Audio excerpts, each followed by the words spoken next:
Good morning, everyone. Welcome to Fuel for Success on this tremendous Thursday morning. It is episode 157, and today is Thursday. Just like every Thursday today, we are going to talk about business development, entrepreneurship, and all things business-y.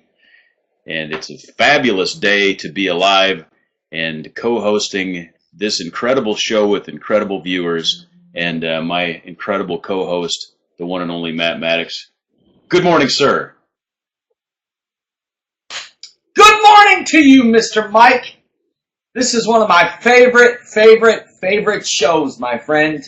I love to talk about business and entrepreneurship. I love to help business owners out there. I love to help people out there that are thinking about starting business or already starting business.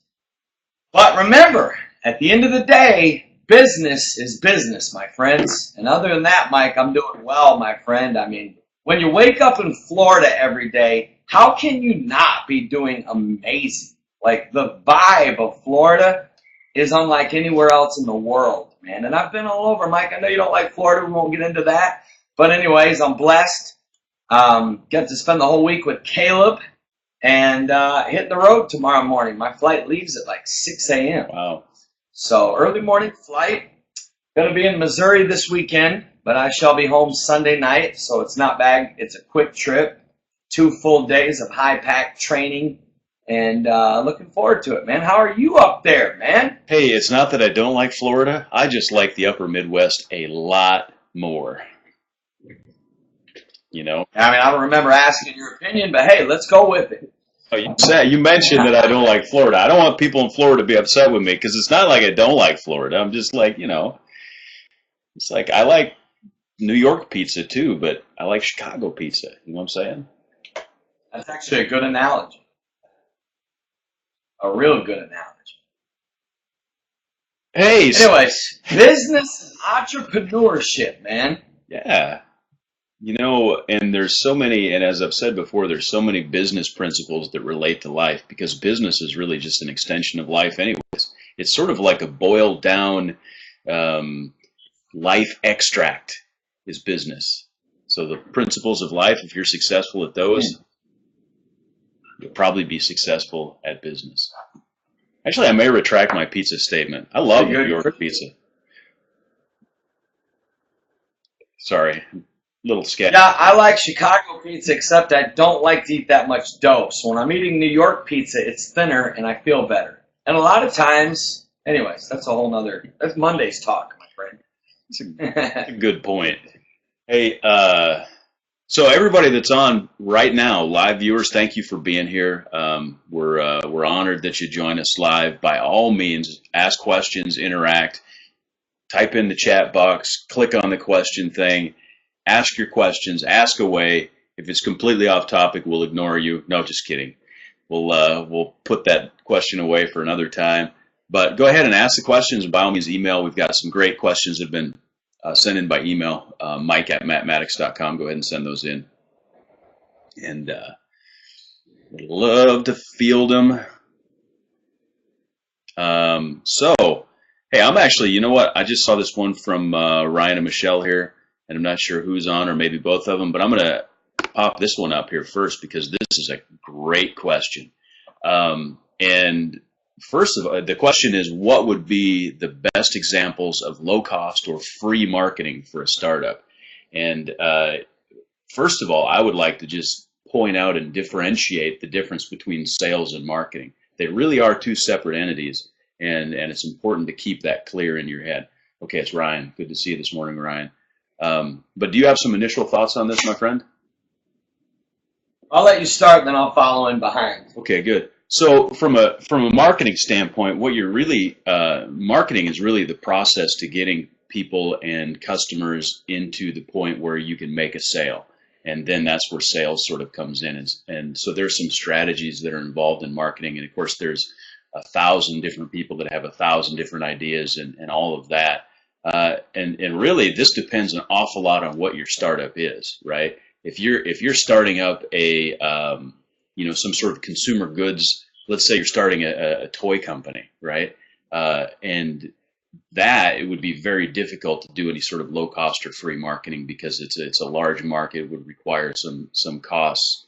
But if you're doing something a little less broad based, depends on the example. But there's a lot of ways to market for free or very low cost, and I'll give you a couple of examples. So actually, my buddy, I'm going to use an example of my friend that a friend of mine from high school. I helped him set up a website. His wife opened a tattoo shop actually in the city that Matt lives in, and when he first started that business, one of the things that he did was what we really call guerrilla marketing. And those of us that are familiar with some church outreach tactics will understand that, where they would literally go out. They hired college students for about $8 an hour to walk around with a stack of business cards in the community and just hand them out and say, "Hey, did you hear about Impulse Ink Tattoo? Boom, boom, boom!" And in certain neighborhoods. So, and of course, you can get business cards. This, of course, is a Mission 25 card.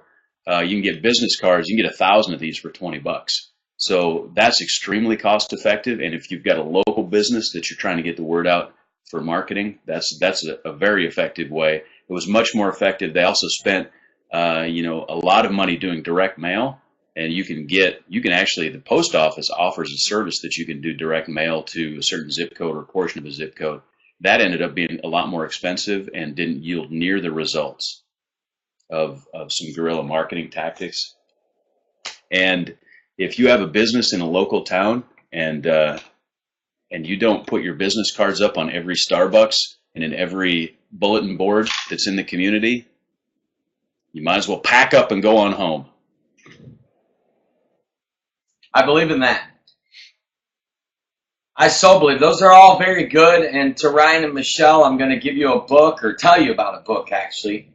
It's called The 22 Immutable Laws of Branding, which is also a book about marketing. And then I also want you to check out the website, ilovemarketing.com. It's kind of like Fuel for Success. It's two guys that talk about marketing, and they're geniuses, in my opinion.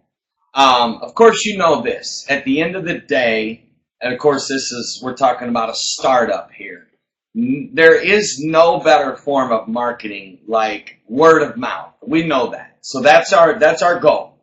You can put up 10 billion billboards, have TV commercials, radio ads, put business cards everywhere, do mail outs, hang up flyers. And I think that a business, Mike, should do it all. Yeah. Do as much as you can to get exposure with what you have. And then from there, continue to beat the streets and tell your story.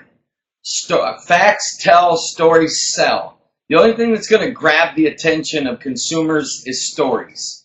And if I was you, again, this is a very broad question. It would literally depend on the type of business that it is, because a lot of times when you're trying to market something, it's good to go to these like downtown St. Pete. They have these, I can't even remember, but it's where all these businesses come set up a tent. What is it, like a market? Like a fair. And they give out samples and sell little things. It's a good way to get your name out there. But at the end of the day, when you're talking about a startup, understand that your best friend is sweat, hustle, and execution. There's nothing easy about a startup. Obscurity is your enemy. And the only way through that is to be everywhere. Text, email, flyers, business cards, yard signs, as much as you can with what you have. And if you're out of money, then you've got to go social media. And you've got to, to understand social media marketing, that's a whole nother show. Because I'll be honest, it's a very noisy world. It's hard to get noticed. People are literally going through their phones like this, that fast. And, you literally got to tell your story probably, And, of course, the book that Gary Vaynerchuk wrote, I think, is phenomenal. And it's basically jab, jab, jab, right hook. And it's about giving more instead of asking. And like Mike said, there's a fine line between sales and marketing. They go hand in hand. So hopefully that helps you, Ryan and Michelle. I'd like to know a little bit more about what the startup is. I feel like we could give better advice if we knew exactly what the startup is. But at the end of the day, be the most aggressive business in town, hustle like a freak, sweat your head off, get blisters on your feet from going door to door. You know, I'll give you an example. I met two people in my seminar last weekend that were both running for judge. And I said, so how are you getting your name out there? Both of them, you ready for this? They're both running for city judge. Both of them told me they knock on 60 to 80 doors a day. Wow. And I said, well, you know, what do you do? They said, we just go to door, introduce ourselves to people, and ask them to vote for us. So at the end of the day, 8 to 10 hours a day, door to door, is it the best? No. But like I said, do it all, do whatever it takes, get your name out there, go meet the people. It's all about showing up, go to where people are at. You know, you need to be at every event in your community where people are and put flyers on windshields. Yeah, is it annoying? Sure it is. Are people going to rip it up and be like, God, I would never shop here. Sure. But at the end of the day, I'm going to tell you right now, my friends, there's some kind of vibration. There's some kind of doors that swing open for people that take a no prisoner, take all, do all, hold nothing back, go in like a freak.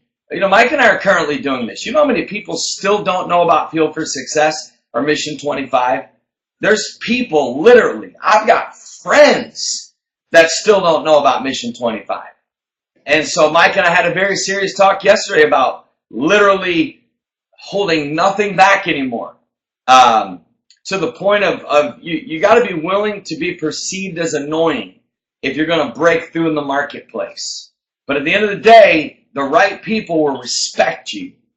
And people will grow to admire a business that has hustle and that's willing to get out there and beat the streets. Good. Hey, a couple of quick follow-up comments. And Al mentioned that he's careful about marketing because he doesn't want his business to look cheap or desperate. And I think that depends a lot on the nature of the business. If you're doing like high-end consulting for clients, clearly you want your marketing to be very polished. Certainly if you're providing marketing services, you want your marketing to look polished. But in a lot of cases, the very grassroots sort of marketing efforts are perceived as normal and not cheap or not desperate. In the case of, like my buddy's tattoo shop, for example, guerrilla marketing tactics are a very nice fit. And Ryan actually said he's starting an online and traditional tutoring service, specifically math.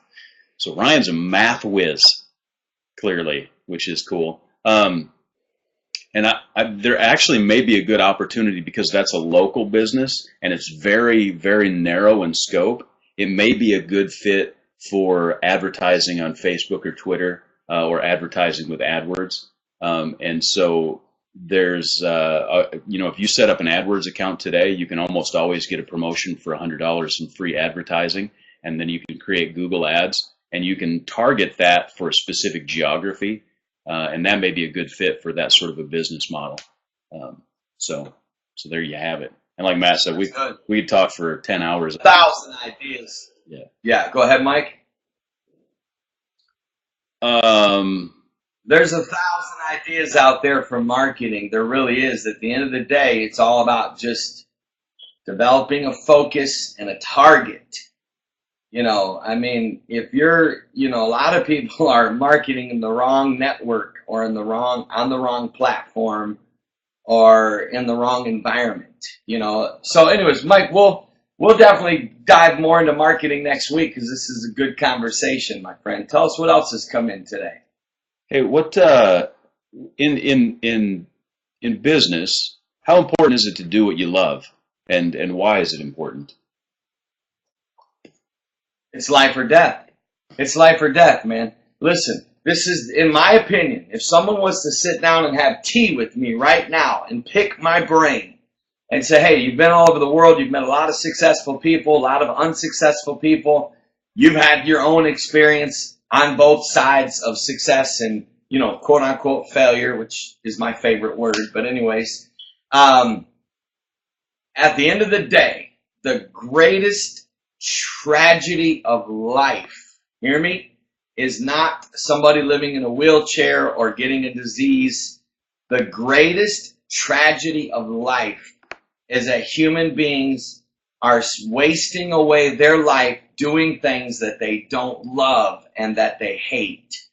Like, there is no motivation, there's no passion, there's no energy, there's no divine assistance when you are not following your passion and doing what you love. And I'm going to say it strong. The question was, how important is it in business? It matters, because business is tough.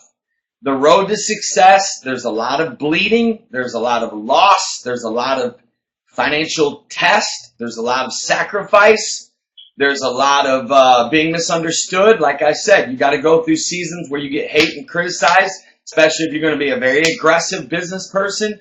But at the end of the day, if you're doing what you love, nothing else matters. You can have 55 cents to your name, and it won't matter if you're doing what you love, because there's something about money that has a way of attracting to people that are doing what they love. And one of the biggest mistakes that I made in my journey was doing things out of peer pressure, or trying to please even leaders or people that thought I should be doing so. People make this mistake with parents. You really, really, really want to start a business, but your dad was a doctor, your grandpa was a doctor, your uncles are doctors, and it's just expected that you should be a doctor. I think, Mike, at the end of the day, and this is extremely controversial, and I'm okay with it because this is our show, I think you should do whatever you have to do what you love and to live where you want to live. I mean, there's a lot of people, Mike, that hate where they live. They hate where their neighborhood, or they hate their job. They hate their church. There's nothing in their life that they're doing that they really, really, really love. And I think it's a mistake. And I think they're missing out on the miracles that could be happening, the enjoyment, the fun, the satisfaction, the fulfillment, and hence why there are so many people that are on all kinds of antidepressants and drugs and, searching for happiness in the wrong places because they're not doing what they love. So if you are in a business and you don't love it, then you better strategically, with laser focus, with tenacious, intense, just dog-like freak mode focus to get out of that business and get into something doing what you love. Because I'm going to tell you right now, if it comes down to making $60,000 a year doing what you love, or $250,000 a year doing what you hate, all of the billionaires, from Donald Trump to Mark Cuban to Steve Jobs to Bill Gates to anybody that I've studied, all of them will tell you that you are better off taking less money, doing what you love, than getting locked in to financial security, doing things that you hate. Bam. Indeed. And you covered a lot of the reasons. Al was asking why they would do it then, and financial security is a huge one. People are afraid of financial risk. A lot of people are terrified of financial risk. And a lot of it's because of what they feel like people are going to perceive, right? So I'm afraid to fail financially because of what my friends or my peers are going to say. Hey. Mike, people are losing their uniqueness. People are literally losing their uniqueness. They're so blended in. They're pushing all the right buttons. They're trying to make everybody happy. They don't want to rock the boat. They don't want to, they don't want to try anything new that's maybe a wee bit controversial. And they are becoming dull and lifeless and boring, and they're losing their creativity and what they were put on this earth to do. Mike, one of the reasons why people are not following what they love is because they are addicted to pleasing people. They're still trying to please parents they'll never please. They're still trying to please friends that they'll never please. Do you realize that the majority of people, that all of you are like sabotaging your success and your own happiness trying to please? You're never, look in the camera, you're never going to please them. I don't care if you literally do everything they ask you to do, you're still not going to please them. Dramatic pause, because that was a good word right there. And that's the truth. Hey, Tommy's asking a question about that. Follow-up question on, he says, I've been trying to find out what work I love, and literally for years I've not been able to find it. Any advice for finding your passion? Good question. Say that one more time, Mr. Mike. Say that one more time, my friend. I see it. I see it right here. Yeah. Trying to find the work I love, and literally for years I've not been able to find any advice for finding your passion. Mike, what about you? What's your take?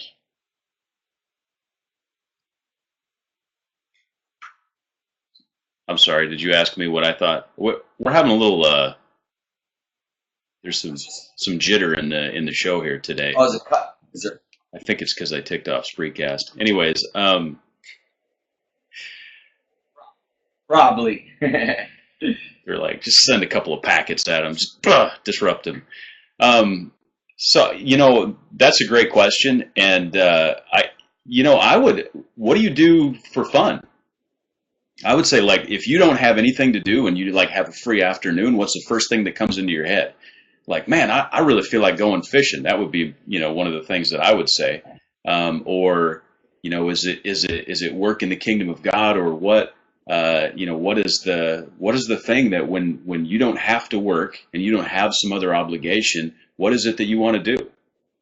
That would probably lead to what it is that you love. And you may not even think about it in those terms, because you think, well, how in the world is golf ever going to be, a business, for example, if it happens to be golf. And if it is, I'm sorry.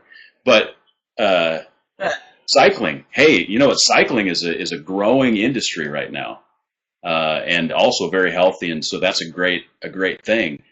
Maybe look for opportunities in that, become expert in a subfield of cycling, and offer coaching or teaching. There's a lot of opportunities in the cycling industry. Maybe you want to open a bike shop.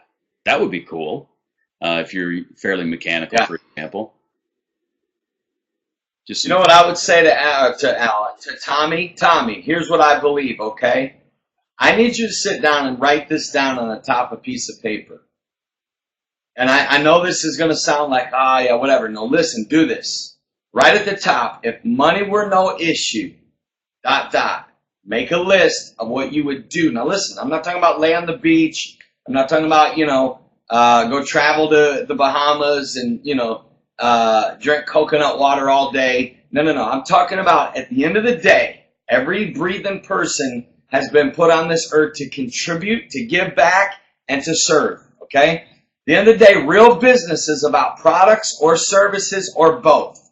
So either you're bringing products and or services to humanity that's making their life better, that's saving lives, that's changing lives, that's making their lives easier, okay? That is, making a difference, that's changing the world. Whatever it may be. Listen, cell phones change the world. Airplanes change the world. So at the end of the day, here's what you need to do. You need to write down the answer to, if money were no object, I would. Okay? Now listen to me. Hear me loud and clear. The second you find that answer, in other words, what can Tommy Turner do to contribute the most of your goods and your talent and your abilities and your, maybe you've got an idea, or maybe you've got some kind of company in mind. Remember, the end result, the end goal is not to make money. Hear me? The real goal needs to be, how can I serve people better? How can I make people's lives easier? When that becomes your motive and you start doing it and you love it, trust me, the money will follow. What happens, Mike and I both can tell you, when it's got tight financially any time for us, was when our focus became money. We need money because money is a tool. Money helps us continue our vision, our purpose, our passion, right? But at the end of the day, don't ever let money be the thing that stops you from doing what you love or what you're called to do. If the day that money ever stops you from doing what you love or you're called to do, you A, weren't really called to it, B, you weren't really committed to it, and C, your heart really doesn't beat for it. You want to know how I know this is true? Look at Walt Disney. Look at people like Steve Jobs. There were many times in their lives when they were broke and bankrupt and and failed, but they never stopped because they were chasing down the path of what they loved and what they knew would bring, the best benefit to humanity. So, Tommy, the answer is there. It's here. You got to give yourself permission to admit it. To admit, again, you ready for this? Some of your guys' passion is not going to lead you to millions, okay? Accept that. Some of your passion is not going to put you on Larry King Live, who's not live anymore. He's alive, but it's not going to put you on the Oprah show. Most likely we're not. Some of you are not going to, you're not going to be on Good Morning America. You may not make the Forbes top 100, but at the end of the day, remember this, doing what you love, whether it yields you $25,000 a year or $800,000 a year. That's what you got to decide. Are you cool with? This is what I love. I'm willing to live in a one-room apartment. I'm willing to drive a piece of crap car if I have to, so I can spend 12 to 14 hours a day. And then at the end of those 14 hours, you're like, whoa, what? I can't believe it's 11 o'clock already. That's how you know you're in the right mojo and the right flow. And at the end of the day, I'm telling you, wealth, abundance, prosperity, happiness, success, it's like a magnet. It comes after those kind of people.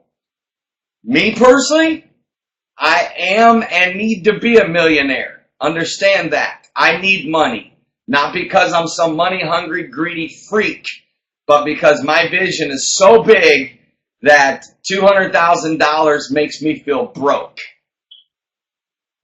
Don't judge me. I'm not talking about you, Mike. I know you won't judge. And that all comes back to the vision of helping people and serving and all of that, and that's exactly right.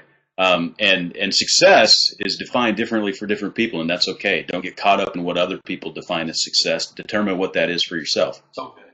It's okay. So good, Mike. So good. Everybody needs just relax. So good, man. So good. Yeah, I mean, my passion is laying in there sleeping right now. That's my passion. So, like they say, rich people have money, wealthy people have time. And I know a lot of very rich people that don't even have enough time to give their kids 2 hours a week. So everybody's definition of success is different. I can look at one man who drives a Rolls Royce, who lives in a mansion, who has a yacht, who goes to Italy every other month or whatever, but at the end of the day, he's miserable because he has no time. Or he's not happy. Again, I'm not saying everybody that's wealthy is unhappy. I've met a lot of very wealthy people that are really happy. Right. But I can tell you this, all of those people that are really happy, let me tell you what they have beyond yachts and beyond houses and beyond fame and beyond prestige. They have relationships, good marriages, unbelievable kids, unbelievable homes. You take away that, and I don't care how much money a person has, you talk to almost all the people that were wealthy and on their deathbed, every breathing last one of them said, I wish I spent more time with my family. So what do you measure your success by? To me, getting to a place where I can spend time with Caleb, if it's 2 hours or 6 hours, without guilt and without going broke. That's my definition of success. For me. It's good. Hey, we're gonna have to. I literally have a hard stop today, so we have to roll. This has been a great show. Thanks. I'm already late. I love you, Mike. Me too. Hey, thanks everyone, and we will see you tomorrow for family and relationships. Y'all make the most of your Thursday today. Execute on your passion. God bless.